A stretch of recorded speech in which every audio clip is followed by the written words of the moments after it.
أعوذ بالله من الشيطان الرجيم. بسم الله الرحمن الرحيم. الحمد لله رب العالمين، والصلاة والسلام على خير الأنام سيدنا محمد وآله الأطهار، أما بعد. السلام عليكم ورحمة الله وبركاته. Naam, tunaendelea na vipindi vyetu hivi tukiwa tuna malengo hasa ya kusoma na kujua umuhimu wa lishe, yani nutrition. Kwa hivyo Mwenyezi Mungu Subhanahu wa Ta'ala ametuumba, tunahitaji kuishi hapa duniani maisha ambayo yenye kuwa na utaratibu maalum. Sasa maisha yanategemea chakula, lishe. Kwa hivyo Mwenyezi Mungu Subhanahu wa Ta'ala ametuumbia vyakula mbalimbali, na ndio maana katika Qur'ani Mwenyezi Mungu akatilia sana swala la kula na kunywa. Katika hizi aya za surat Abasa Mwenyezi Mungu anatuambia, a'udhu billahi minash shaitani rajim, bismillahir rahmanir rahim, falyanzuril insanu ila ta'ami أنا صببنا الماء صبا ثم شققنا الأرض شقا فأنبتنا فيها حبا وعنبا وقضبا وزيتون ونخلا وحدائق غلبا وفاكهة وأبا متاعا لكم ولأنعامكم. Kwa Mwenyezi Mungu Subhanahu wa Ta'ala katika aya hizi kwanza ametuonyesha ule umuhimu wa maji, kwamba Mwenyezi Mungu Subhanahu wa Ta'ala ameteremsha maji, na yale maji ndio asili ya uhai. Kwa hivyo yale maji yalipoteremka ndio yakafanya kwamba mimea iweze kuota, kwa maana bila maji kwa maana hakuna uhai. Na kama tulivyozungumza, tunahitaji kurejea kuangalia namna gani ule mwili wa mwanadamu ulivyotengenezwa. Kwa hivyo tunapofanya ile tahlil, tunapofanya namna ya kuangalia ule mwili ulivyotengenezwa, tutaona kwamba mwili wa mwanadamu kiujumla umetengenezwa na maji. Kwa hivyo 60% mpaka 70% ya mwili wa mwanadamu umetengenezwa na maji, na maji yametengenezwa na elementi mbili au atom aina mbili, yani ni hydrogen na oxygen. Hydrogen na oxygen. Kwa mwili wa mwanadamu unaweza kusema kwamba kwa 60% au 70% umetengenezwa na atomu hizi mbili, yani hydrogen na oxygen. Na kama tulivyosema, ukiongeza zile mbili ambazo zinazobakia ni oxygen pamoja na nitrogen, kwa hivyo zinakuwa zimetengeneza takriban 95% ya mwili mzima wa mwanadamu. Kwa hivyo Mwenyezi Mungu anatilia kwanza mkazo swala la maji. Kwa hivyo hata kama wataalamu hawasemi kwamba maji ni chakula, lakini bila shaka ndio asili ya uhai wenyewe wa mwanadamu. Kisha Mwenyezi Mungu Subhanahu wa Ta'ala anatuambia kwamba baada ya maji kuteremka, ardhi kapasuka, kwa hivyo mimea ikaota. Na hapa Mwenyezi Mungu katika chakula anachotueleza anasema haba, yani ni zile nafaka, mbegu ambazo zinazoota ndani ya ardhi, aina mbalimbali ya nafaka. Na hapa tueleze vizuri ya kwamba Mwenyezi Mungu Subhanahu wa Ta'ala kwa hekima yake, kwa ujuzi wake, kwa ukamilifu wake ametuumbia nafaka kwamba ni chakula chetu sisi kama wanadamu. Kwa hivyo zile nafaka au chakula tunachopewa na Mwenyezi Mungu Subhanahu wa Ta'ala tunahitaji kukipokea, kukishukuru. Sasa na hapa ndipo tunapoulizana kwamba hivi sasa ukiangalia matatizo mengi ambayo yanayotukumba sisi kama wanadamu ni dunia nzima, sasa hivi ni ulimwengu, maana tunasema ni ugonjwa ambao unaokumba wanadamu kiulimwengu, kwamba Mwenyezi Mungu ametupa chakula ambacho ni nafaka.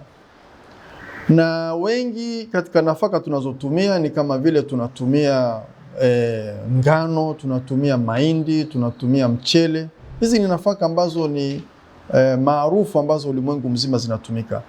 Ngano inatumika kutengeneza mkate. Lakini kitu ambacho ni cha ajabu, unaposoma manake ile structure ya nafaka, utaangalia kwamba Mwenyezi Mungu Subhanahu wa Ta'ala ameweka yani vile manake ile lishe ya mwanadamu katika tabaka mbalimbali. Kwa hivyo unapoiona ile mbegu imetengenezwa ina matabaka mbalimbali. Kwa hivyo kuna sehemu ambapo Mwenyezi Mungu ameweka protini, tutakuja kuzungumzia masala haya. Kuna maeneo ambapo Mwenyezi Mungu ameweka madini, kuna mahala ambapo Mwenyezi Mungu ameweka vitamini. Lakini sasa imekuwa kwamba wanadamu tumefika mahala tunakufuru neema Mwenyezi Mungu. Ametupa chakula lakini tunakoboa. Na maana ya kukoboa, mathalan chukua ngano nzima ile. Unapokoboa ili upate ngano nyeupe na upate unga mweupe, ni manake lile tunasema lile tabaka nyembamba sana ambao liko juu umeliondosha. Ukisha kuliondosha ni kwamba aghlabu ya vitamini, aghlabu ya madini umekwisha safisha, umebakiza takriban yani ni protini na mafuta. Na kama tutakavyokuja kuona baadaye ni kwamba hivi vitu ambavyo unavovitoa wewe, yani protini, maana unaondoa vitamini, unaondoa na madini, ni vitu muhimu sana katika mwili wa mwanadamu, kwa sababu bila vile haiwezekani kwamba zile harakati za tunasema reactions ambazo ni za kemikali ndani ya mwili wa mwanadamu ziweze kufanyika. Na ukiangalia vile vile ikiwa ni mchele, ikiwa ni mahindi, utaangalia lile tabaka la juu kabisa ndio ambalo limebeba madini, ndio ambalo limebeba nini, limebeba vitamini. Sasa unaondosha vile vitu lile, kwa maana ile mbegu ambayo nafaka ndio chakula cha msingi cha mwanadamu kinakuwa kimepoteza baadhi ya virutubisho. Ukweli kimsingi hii ni aina ya kufuru ya neema za Mwenyezi Mungu Subhanahu wa Ta'ala. Na matokeo yake tunayaona hivi sasa kwamba kiulimwengu naona tunaandamwa sana na maradhi mbalimbali ambayo yanayosababishwa na kukosekana kwa vitamini na madini mbalimbali ndani ya mwili wa mwanadamu. Kwa Mwenyezi Mungu anatuambia, nimewaumbieni nafaka faambatna fiha habba, zile nafaka. Kwa tunatakiwa tule nafaka ambazo ni kamili, sio kukoboa mahindi, kukoboa ngano, kukoboa mchele. Hili ni tatizo ambalo linatuletea matatizo katika afya zetu za katika afya kiujumla. Kisha Mwenyezi Mungu anasema pia faambatna fiha habba wa inaba wa qadhba. Pia Mwenyezi Mungu akataja kwamba kuna inab. Inab ni tunasema ni zabibu, na hizi inab ambazo ni zabibu Mwenyezi Mungu anazitaja kwa sababu zina umuhimu wake wa pekee kama tunda Mwenyezi Mungu analitaja hapa. Kisha baada tutakuja kueleza pia vizuri kwamba hii inab imetengenezwa na kitu gani kiujumla, maana ina madini gani, ina vitamini gani na ina umuhimu gani kwa mwili wa mwanadamu. Waqadhba, Mwenyezi Mungu anataja hapa kwamba tunahitaji kula pia mboga mboga na vegetables kiujumla, vitu ambavyo ukiangalia vina umuhimu sana kwa mwili wa mwanadamu. Na tukisimama hapa utaona ya kwamba matatizo yanayotukumba sana katika zama zetu hizi ni kwamba tunaweza tumejenga utamaduni ambao ni wakula chakula bila kujali kwamba tunahitaji pia na mboga mboga. Unaweza mtu kaona anajiweza, si kwamba ajiweze, ana uwezo, lakini amezoea kula chakula fulani kwamba akila anakula kwa mfano ni wali pamoja na mboga yake, lakini kwamba pembeni ataweka kwa mfano kachumbari aweke pamoja na mboga zingine, unakuta kwamba hana mazoea hayo. Kiujumla ni kwamba utakula chakula ambacho kina upungufu wa lishe, kwa sababu Hizi mboga mboga Mwenyezi Mungu aliziumba kwa makusudi, kwa sababu ndani yake mna lishe ya mwanadamu ambayo huwezi kuipata katika mimea mingine.